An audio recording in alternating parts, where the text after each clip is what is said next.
So one thing that hardly anybody knows about me, except for my wife, because I don't really advertise it, because I actually have never met anybody else that is interested in it, and it is kind of a little nerdy, is I absolutely love old-time radio from the 1930s, 40s, and 50s. I discovered it back in 2014 when I just discovered podcasts, and when I found out about them, and I would listen to them at night while I was trying to get to sleep, and I just fell in love with them. It's like a black and white movie for your ears.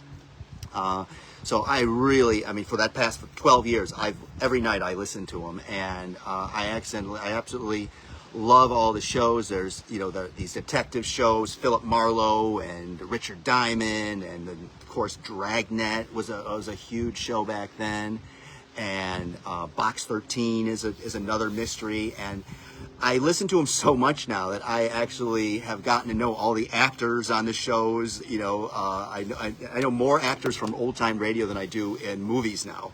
Alan Ladd and Jack Webb and Gerald Moore he was Philip Marlowe. He was great, and Humphrey Bogart and Lauren Bacall did a show back then. It was called Bold Venture, if you want to watch that. It was about them living in Cuba, back when Cuba was cool. And actually, Lauren Bacall is totally funny in that. She's really a great comedic actress. And Humphrey Bogart, he's just Humphrey Bogart. That's in everything he's ever played. That's what he is. He's Humphrey Bogart, which everybody loves him and everything like that. But that's what he is. He's got one character. Anyway. So the reason I'm telling you about this is because I listen to it every night, and that's on YouTube. You can find them. They have 11-hour long videos where you can just listen to one after the other of certain shows, or sometimes they put a mix of shows in there. And I listen to them all the time. And like I said, I really got into them and loved them. And most of the time they take out all the commercials. But sometimes you get a couple of them where the commercials are in there, and those are golden, because the commercials back in the day are hilarious. First of all, sometimes it's a song about they have a song about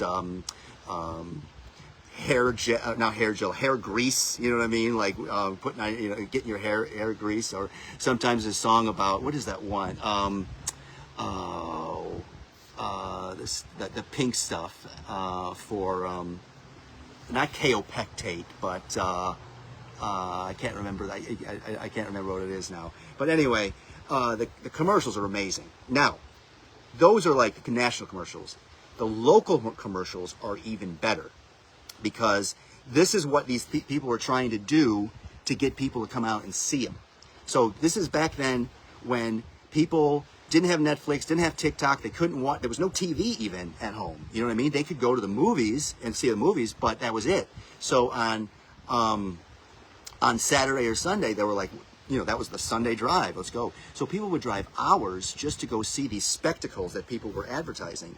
And so one of the things that started in the 1930s as like roadside attractions and stuff like that was people would be buried alive. And they would advertise, this guy's going to be buried alive. Come and see this guy get buried alive, and he's going to be down there for whoever knows how long.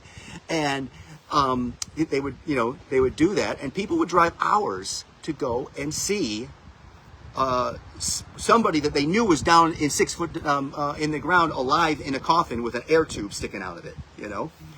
And so that was like, they started roadside attractions. Well, in the 1940s and 50s.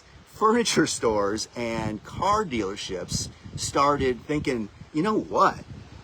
We should start doing this, and people would come out, and while they're here looking at this person buried alive, we can sell them a Buick, So they would advertise, come see this person buried alive, and people would go to the dealership just to see this person. They would be standing on the ground knowing somebody was below them, alive in a coffin, and maybe they bought a car. I don't know. Probably. I mean, if they were going to put that kind of money into it, it had to work, right?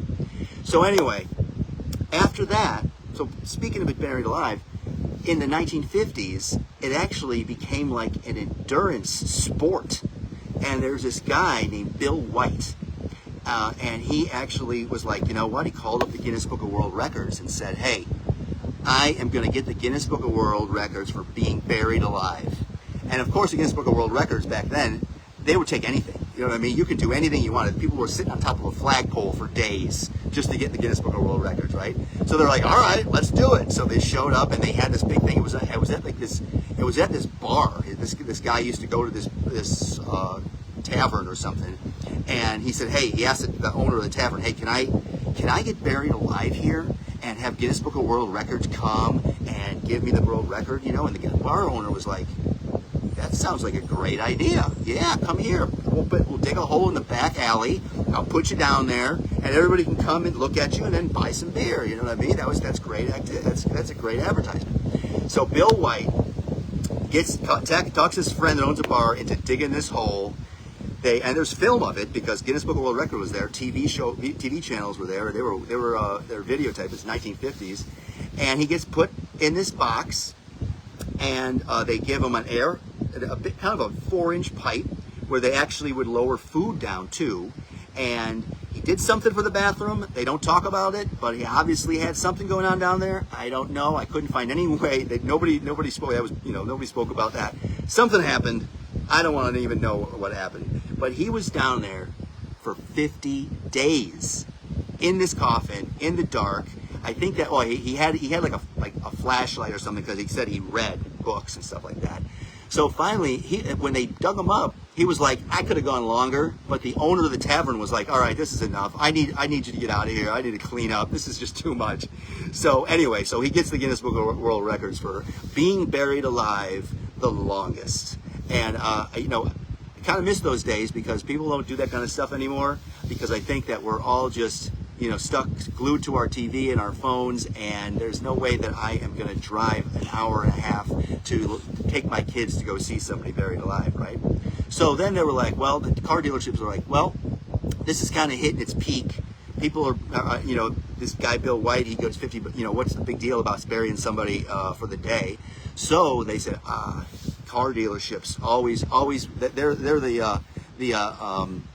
the barometer of the environment. So what they did was they took it up the next level, and they said, we're going to take a giant block of ice and we're going to put a girl in the center of that block of ice in a bathing suit, and then we're going to seal that girl in that block of ice, and she's going to stand in that block of ice in the center of the dealership, and you can come and see her standing in the block of ice being frozen all day long, and we'll sell you a Buick.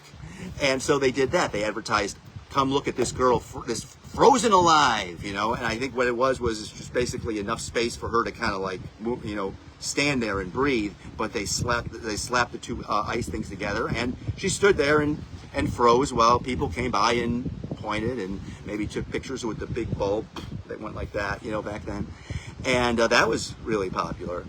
And then this wasn't the dealerships, but for some reason, furniture stores decided to go one step further, and they had this guy who was a wildlife expert, and he would hire a guy, and he would call him some kind of like a mystic. He would give him a mystic name, and he would say, this guy, we're going to bury him in a glass coffin where you can actually look down and see him in that coffin, and then we're going to fill that glass coffin with venomous snakes. And so the advertisement said there was water moccasins, boa constrictors, and I think pythons under there. I'm not sure exactly, but I know water moccasins and boa constrictors because I was like, I would never get anywhere near a water moccasin, that's for sure. But obviously, they were defanged and all that stuff. But still, this guy would go down there, and for whatever pay they paid back then, and lay in this little 6-foot coffin and let the snakes crawl all around him all day long while people came in and looked and let their kids look and stuff and probably took the pictures like that. And then the furniture store would sell you an Easy Boy or a couch or maybe a nice shade lounge. I don't know. But so those are the commercials that I hear on these old time radio shows, and they just don't ever let me down. There was another one for Pabst Blue Ribbon. They tell you, hey, this is because Pabst Blue Ribbon was new back then. They said, go out and get a Pabst Blue Ribbon, and if you drink a Pabst Blue Ribbon with every one of your meals, it makes the food taste so much better. And I think that they were exaggerating a little bit. But I don't know. I haven't had a Pabst Blue Ribbon in like, I don't know, 35 years or something like that.